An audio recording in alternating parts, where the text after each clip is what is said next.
बिस्मिल्लाहिर्रहमानिर्रहीम अस्सलाम वालेकुम। कैसे हैं आप लोग देख रहे हैं मेरा YouTube channel SR trading club. आज का हमारा टॉपिक है गोल्ड के डेली एनालिसिस। तो चलते हैं गोल्ड के एनालिसिस करते हैं और सबसे पहले देखते हैं कि ऐसी कौन कौन सी फंडामेंटल इंपॉर्टेंट न्यूज़ेज़ हैं जो मार्केट को बहुत ज़्यादा वोलेटाइल कर सकती हैं। और अगर हम लोग आज न्यूज़ेज़ के हवाले से बात करें तो आज तकरीबन पाकिस्तानी टाइम के मुताबिक 7 बजे जो है वो एक बहुत इंपॉर्टेंट डाटा था।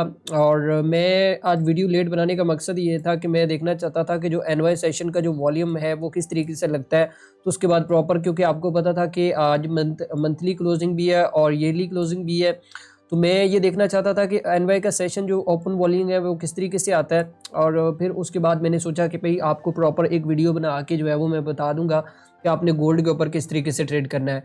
तो देर नहीं करते हैं, सबसे पहले देख लेते हैं कि आज की न्यूज़। आज को इतनी खास इंपॉर्टेंट न्यूज़ नहीं है, लेकिन जैसा कि आपको पता है कि मंथली और ईयरली क्लोजिंग है, तो उसके ऊपर आपको जो मार्केट वॉलेटिलिटी है वो काफ़ी ज़्यादा देखने को मिल सकती है। और अगर इस डाटा के हवाले से बात करें तो ये डाटा ऑलमोस्ट तकरीबन जो है वो आपको मिक्स देखने को मिल सकता है। तो मार्केट दोनों साइड पे बाय एंड सेल दोनों साइड पे हो सकती है।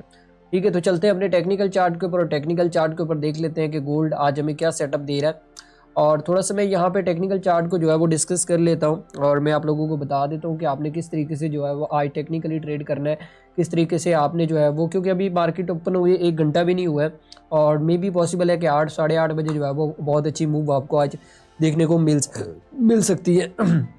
अब वो मूव किस साइड पे मिलेगी वो मैं आपको थोड़ा सा ब्रीफ करके बता भी दूंगा। ठीक है, और अगर हम बात करें थोड़ा सा टेक्निकल पॉइंट के हवाले से कि टेक्निकल पॉइंट के हवाले से चीज़ें किस तरीके से आपको देखनी है, तो यहाँ पे एक चीज़ आपको यहाँ पे समझनी है कि प्रीवियस कभी भी आप लोग जब अपना एनालिसिस कर रहे होते हैं ना, तो उस टाइम कोशिश करें कि उसी टाइम अपना ट्रेडिंग प्लान जो है वो आप बना लें एनालिसिस के ऊपर। क्योंकि एनालिसिस का मकसद ही यही होता है कि अगर आप किसी मार्केट का एनालिसिस कर रहे हैं, गोल्ड का कर रहे हैं, यूरो का कर रहे हैं, पाउंड का कर रहे हैं, तो भाई आपने उस चार्ट की मूवमेंट समझनी है और उस मूवमेंट को समझ के आपने जो है वो अपना एक एंट्री प्लान बनाना है और वहाँ से आपने इंटर होना है। ठीक है, अब देखना ये है कि अब हमें आज एंट्री प्लान कहाँ से मिलता है और कहाँ से हमने इंटर होना है, कहाँ से एग्जिट होना है। ठीक है, अब वो बड़ा बेवकूफ़ ट्रेडर होता है जो विदाउट एंट्री प्लान जो है वो, मतलब विदाउट ट्रेड प्लान के थ्रू मार्केट में बाय चल रही है तो बाय करेगा, सेल चल रही है तो सेल करेगा और उसके बाद बोलेगा कि भाई मार्केट मैंने बाय किया तो सेल निकल गई, सेल किया तो बाय निकल गई। भाई सबसे पहले आप अपनी एनालिसिस को बेहतर करें, देन उसके बाद चीज़ें जो है वो आपकी ऑटोमेटिकली सही होना स्टार्ट हो जाएंगी। अच्छा देखें, सबसे पहले हम यहाँ पे देख लेते हैं, चीज़ों को थोड़ा सा डिस्कस करते हैं। यहाँ पे अगर आप देखें इस एरिया के अंदर गोल्ड की मार्केट का स्ट्रक्चर मैं थोड़ा सा आपको बता देता हूँ कि यहाँ पे जब न्यूज़ के अंदर मार्केट जो है आपने देखा था कि interest rate I, interest rate के बाद यहाँ पे आपको काफ़ी अच्छी मूव जो है वो देखने को मिली।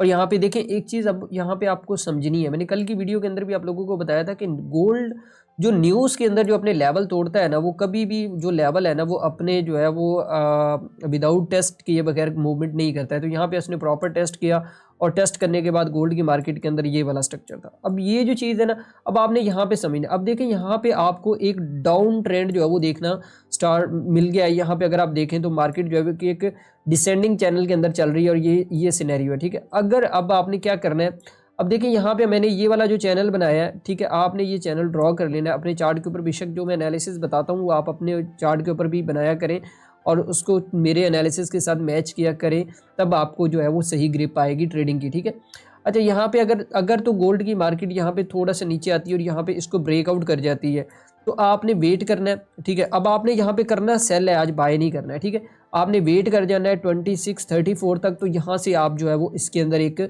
अच्छी सेल जो है वो आपको देखने को मिल सकती है कुछ इस तरीके से। ठीक है, अच्छा उसके बाद अगर हम लोग डायरेक्ट सेल की बात करें तो डायरेक्ट सेल में मैं आप लोगों को लेवल बताऊंगा M15 के अंदर कि M15 के अंदर आप लोगों ने डायरेक्ट सेल किस तरीके से करना है। ठीक है, तो वो ये तो था एक सेलिंग पॉइंट जो मैंने H1 के अंदर बताया। अब बाइंग पॉइंट की बात करें तो बाइंग पॉइंट हमारे पास ये वाला जो बाइंग पॉइंट है तकरीबन ऑलमोस्ट आप ऐसे कह लें कोई 25-85 का लेवल है। अगर तो गोल्ड की मार्केट इस एरिया में आपको मिल जाती है और यहाँ पे कोई बुलिश एविडेंस मिलता है तो फिर हम यहाँ से कुछ इस तरीके से इसको जो है वो बाय वाली साइड पे जो है वो देख सकते हैं। ठीक है, तो ये चलते हैं M15 के ऊपर और M15 के ऊपर देख लेते हैं कि गोल्ड की मार्केट जो है वो क्या कर रही है। और यहाँ पे M15 का चार्ट निकाल लेते हैं सबसे पहले। तो ये मेरा M15 का चार्ट है, मैंने सुबह मॉर्निंग में भी आप लोगों को जो है वो एक एनालिसिस करके बताया था। ठीक है, अब देखिए यहाँ पे एक चीज़ आप लोगों को समझनी है कि जो इंट्राडे के एनालिसिस होते हैं ना, अब यहाँ पे अगर आप यहाँ पे ऊपर से एक ट्रेंड लाइन भी लगाए ना यहाँ से, तो ये वही ट्रेंड लाइन है जो मैंने आपको बताई थी कि जो H1 के अंदर चल रही है। ठीक है, अब हमें बाय किस तरीके से करना है, सेल किस तरीके से करना है। H1 के अंदर तो आपको पता चल गया कि भाई बाइंग किस तरीके से करनी है, सेलिंग किस तरीके से करनी है। M15 का थोड़ा सा डिस्कस कर लेते हैं। तो ये वाला जो लेवल है, मैं आप लोगों को बता दूं, ये वाला जो 26-17 का लेवल है और यहाँ पे हमारे पास ये वाला जो लेवल है तकरीबन आप 26-10 का लेवल है, ठीक है। अब ये दो लेवल बड़े इंपॉर्टेंट है, पता है क्यों? क्योंकि इन्होंने ही डिसाइड करना है कि मार्केट ने बाय जाना है या सेल जाना है। अगर तो गोल्ड की मार्केट ये 26-10 को ब्रेक करके नीचे क्लोज हो जाती है और यहाँ पे आपको कोई एविडेंस मिलता है तो फिर आप इसको दोबारा से जो है वो सेल साइड पे देख सकते हैं यहाँ तक के लिए, ठीक है। ये तो था सेलिंग का सेटअप। अब बाइंग की अगर थोड़ी सी बात करें, अगर गोल्ड की मार्केट ये वाला 26-17 का हाई ब्रेक करती है तो यहाँ पे फिर दोबारा से गोल्ड की मार्केट आपको यहाँ पे नजर आ सकती है और यहाँ से आप इसको दोबारा कुछ इस तरीके से जो है वो सेल कर सकते हैं, ठीक है। अब करना सेल है, बाय नहीं करना है। पता है मैं सेल आपको क्यों कह रहा हूँ? क्योंकि गोल्ड की मार्केट का जो ट्रेंड है ना वो सेल साइड पे है, बाय साइड पे नहीं है। अब अगर आप देखें तो गोल्ड की मार्केट अगर 200 पिप नीचे गिरती है तो 50 पिप ऊपर जाती है, 50 पिप ऊपर जाती है तो 300 पिप नीचे गिर जाती है। तो यहाँ से आपको कैंडल के मूवमेंट से भी पता चल जाएगा कि यहाँ पे देखें ना ये चीज़, अगर आप देखें मैं थोड़ा सा समझा भी देता हूँ आप। यहाँ पे गोल्ड की मार्केट ने अपनी करेक्शन की तो यहाँ पे आप देखें सेल, अब थोड़ा सा रिट्रेसमेंट लिया फिर उसके बाद सेल, ठीक है। थोड़ा सा रिट्रेसमेंट लिया फिर उसके बाद एक लॉन्ग सेल, ठीक है। अब थोड़ा सा रिट्रेसमेंट लिया, यहाँ पे कंसोलिडेशन की, कंसोलिडेशन के बाद अगर आप देखें तो ये वाला सिनेरियो बना और सिनेरियो बनने के बाद अगर आप देखें तो ये सिनेरियो भी आपके सामने बन सकता है कि दोबारा से जो है वो सेल हो सकती है। अब ये जो चीज़ मैंने आपको बताई है ये बेसिकली मार्केट स्ट्रक्चर होता है जो कि एक्सपीरियंस से बहुत मतलब कि वो मैटर करता है कि जो पुराने लोग हैं जो इस मार्केट के अंदर सालों से काम कर रहे हैं तो उनको पता होता है कि मार्केट का कौन सा लेवल इंपॉर्टेंट है और कौन सा लेवल इंपॉर्टेंट नहीं है। तो बाकी मैं हमेशा एक चीज़ आप लोगों के साथ कहता हूँ कि इस ट्रेडिंग जर्नी में अगर आप लोगों ने कामयाब होना है तो इसकी सक्सेस एक ही है कि सिर्फ आप एजुकेशन के थ्रू कामयाब हो सकते हैं, उसके अलावा किसी भी किस्म से आप कामयाब नहीं हो सकते। चाहे आप सिग्नल्स ले लें, कुछ भी कर लें, या मेंटोरशिप, जितनी महंगी मेंटोरशिप्स ले लें कोई फ़र्क नहीं पड़ेगा इससे, ठीक है। बाकी जितना एक्सपीरियंस करेंगे, जितना इसके ऊपर नॉलेज लेंगे तो ये इतनी ज़्यादा इंप्रूवमेंट होती जाएगी इसके ऊपर। सेकंड इसके यार एक नया साल स्टार्ट होने वाला है, ठीक है। तो अल्लाह पाक जो है वो आप लोगों को नया साल जो है वो मुबारक करे।